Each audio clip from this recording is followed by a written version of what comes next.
Grace and peace be unto you from God our Father. Richard Harris, star of Camelot and Harry Potter, and now deceased, was and is someone who affected many people's lives in a very positive and uplifting way.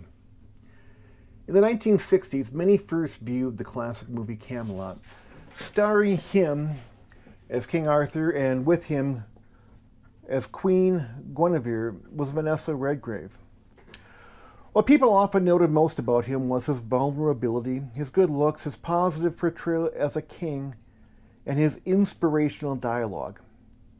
Harris as King Arthur created the Round Table, where all knights could come together in peace, and where no one would be at the head of the table, because he had created the Round Table.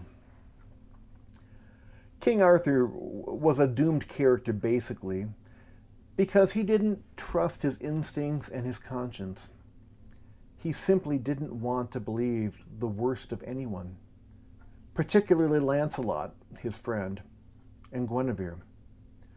When Lancelot brought to life a dying man, he won Guinevere's heart and loyalty. It was at this critical junction in the movie when you knew that there was no going back.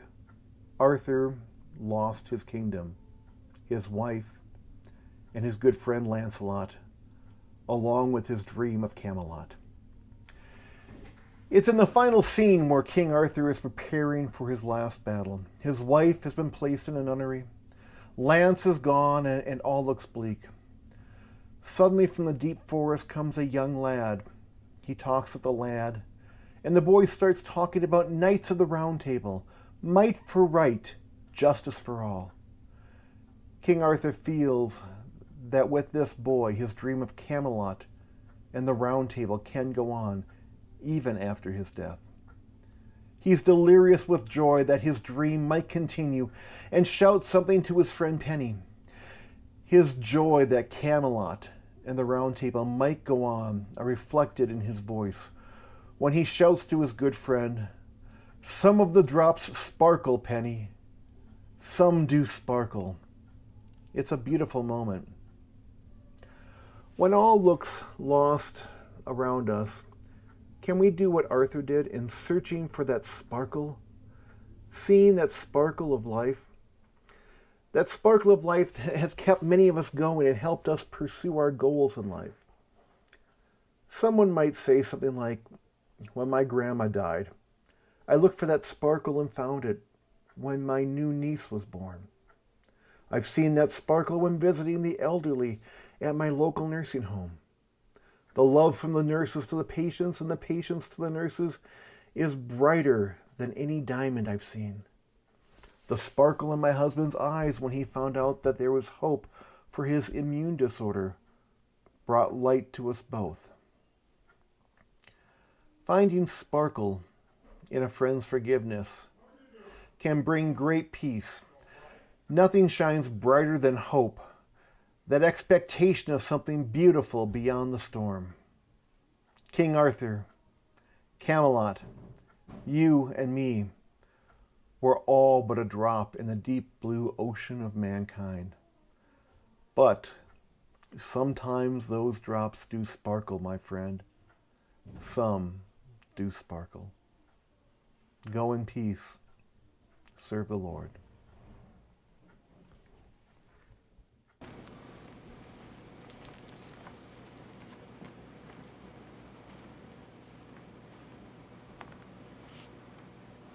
My dearest love.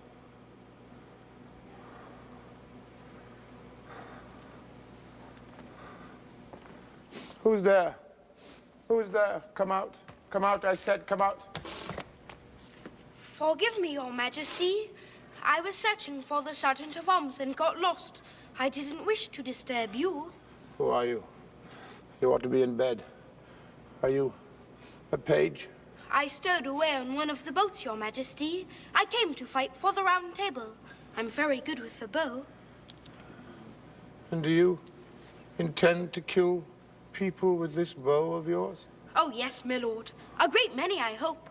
And supposing they kill you, Then I shall be dead, my lord. But I don't intend to be dead. I intend to be a knight. A knight? Yes, my lord, of the Round Table. Well, tell me, when did you decide upon this non-existent career of yours? Was your village protected by knights when you were a small boy?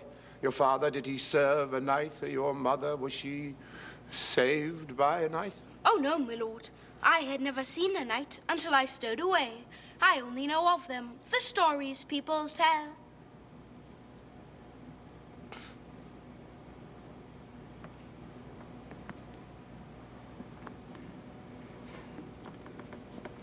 And from the stories people tell, you wish to become a knight.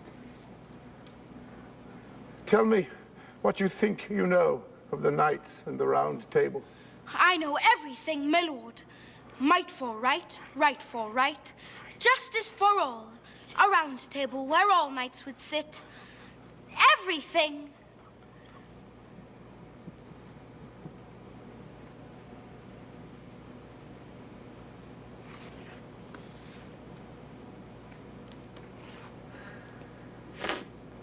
Come here. Come here, my boy.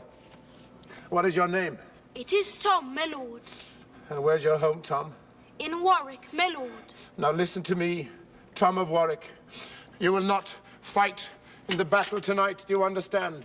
Yes, my lord. You will run behind the lines, hide in a tent until the battle is over, return to England alive, to grow up and grow old.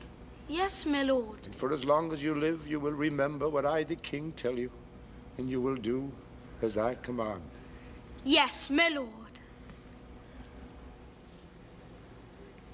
Each evening from December to December, before you drift asleep upon your cot, think back on all the tales that you remember of Camelot.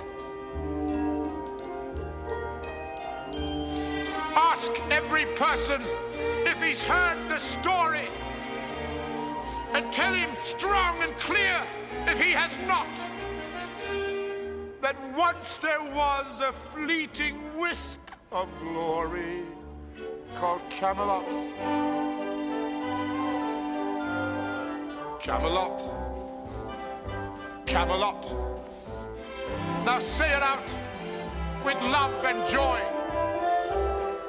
Camelot! Camelot! Yes, Camelot, my boy. Where once it never rained till after sundown. By 8 a.m. the morning fog had flown. Don't let it be forgot that once there was a spot for one brief shining moment that was known as Camelot. Arthur! Give me my sword, Pelly, and my crown. Kneel, Tom. Kneel. Thank you, Pelly. With this sword, Excalibur, I knight you, Sir Tom of Warwick, and I command you to return home and carry out my orders. Yes, my lord. What are you doing, Arthur? Arthur, you have a battle to fight. Battle, Pelly. I fought my battle. I've won my battle. Here is my victory. What we did will be remembered, Pelly. You'll see. Now run home, Sir Tom. Behind the lines. Yes, my lord. Who is that, Arthur? One of what we all are, Pelly. Less than a drop in the great blue motion of the sunlit sea. But it seems that some of the drops sparkle penny.